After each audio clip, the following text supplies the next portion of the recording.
Something has felt off for a while now. Not catastrophically off, not I am broke off, just a low-level, persistent tension that did not exist 2 years ago.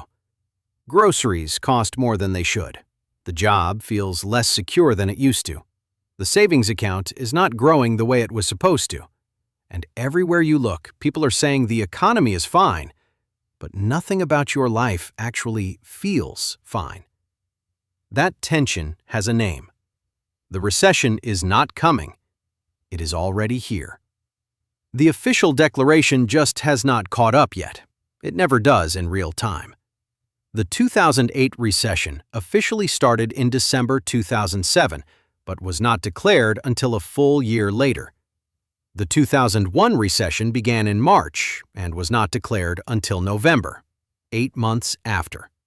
You could be living through the beginning of the worst economic contraction in 15 years, and the headline numbers would still look fine for months. By the time it is officially declared, the people who were not paying attention will already be in a hole. This video is not about whether the recession is coming. It is about what you do with your money right now before the next layer hits. Meet Chris, 31 years old, $68,000 salary, operations manager at a mid-sized company, 4 years at the same job. By every visible measure, Chris is stable. 6 weeks ago, he felt stable. Then his company announced a hiring freeze. Then his manager used the word restructuring in a meeting without explaining what it meant. And Chris went home that night and opened his banking app for the first time in months. He has $1,100 in savings, a car payment of $460 a month, $2,200 in credit card debt at 19% interest, and $1,100 standing between him and the moment where one missed paycheck becomes a financial emergency. Chris is not in crisis, but his margin is zero. And zero margin is the most dangerous place to be when a recession arrives in layers.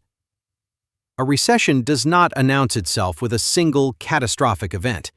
It arrives quietly. First, the hiring freeze. Then the hours get reduced. Then the bonus disappears. Then the role gets eliminated. Each layer feels survivable on its own. The problem is, they stack. The credit card debt, sitting at $1.28 trillion right now, is not there because Americans are reckless.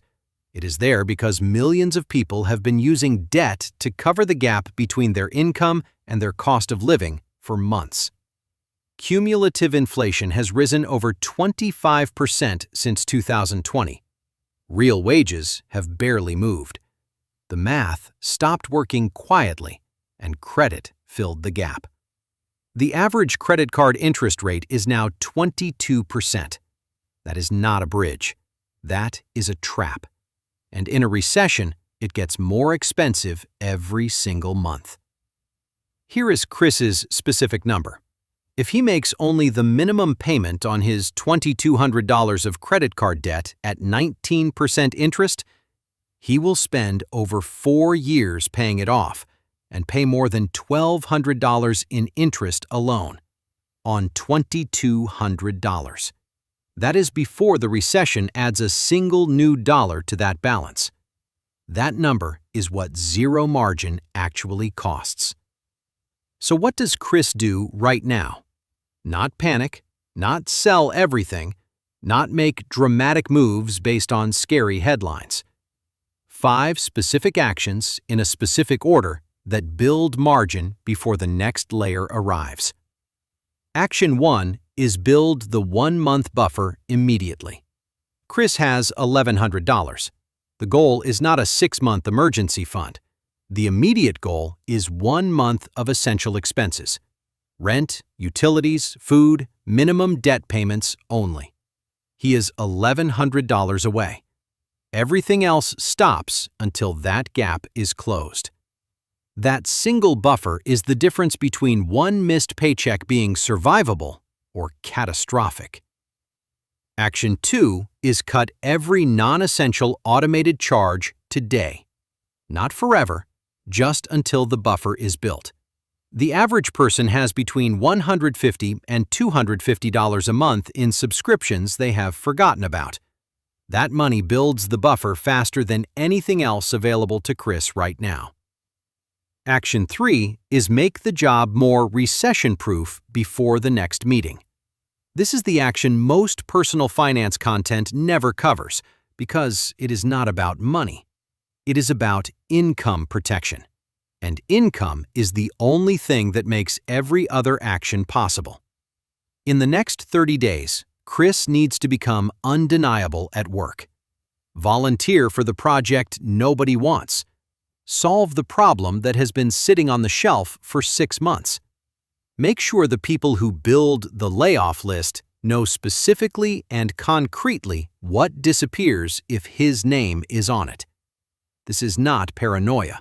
This is the highest return move available to Chris right now, because protecting $68,000 of annual income is worth more than any investment he could make. Action 4 is do not touch the investments. The people who sold during 2008 locked in their losses and missed one of the greatest bull runs in market history. The people who stayed invested recovered and built generational wealth on assets they bought at the lowest prices of their lifetime. The S&P 500 has recovered from every single recession in American history. Every one. Chris's 401k contributions stay exactly where they are. The recession is a sale. Keep buying.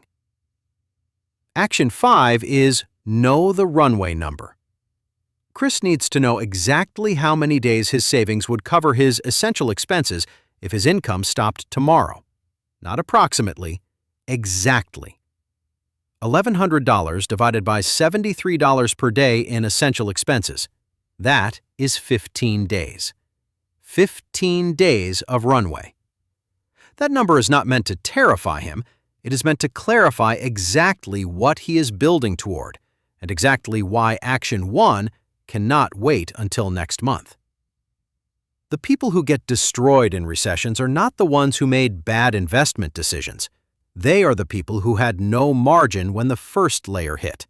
No buffer, no flexibility, no options. They went to the credit card, the debt compounded, and by the time the recession was officially declared, they were already in a hole that took years to climb out of.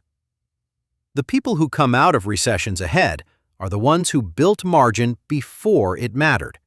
1 month buffer in place, fixed costs reduced, income protected, investments untouched, and buying at a discount while everyone else was selling in fear. They did not predict the recession. They did not time the market. They just had options when other people had none. Chris has 15 days of runway right now. That number changes starting today, or it does not change at all. The recession does not wait for you to feel ready. Neither should you.